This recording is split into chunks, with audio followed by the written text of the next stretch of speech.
આજ મામલે એક મોટું ડેવલપમેન્ટ આવી રહ્યું છે બનાસકાંઠાથી, જ્યાં અમીરગઢમાં ચાંદીપુરા વાયરસથી મોતનો મામલો સામે આવ્યો છે।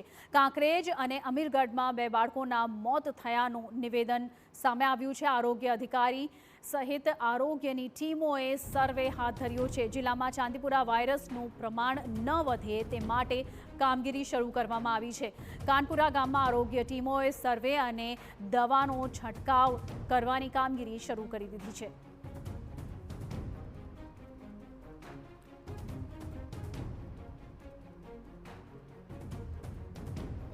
અમે લોકોએ જ્યાં પણ આવા કાચા ઘરો છે, જ્યાં દિવાલોમાં તરાડો છે, જ્યાં સેન્ટલી રહી શકે એવી તમામ જગ્યાએ ડસ્ટિંગ આખા બનાસકાંઠામાં કરાઈ છે।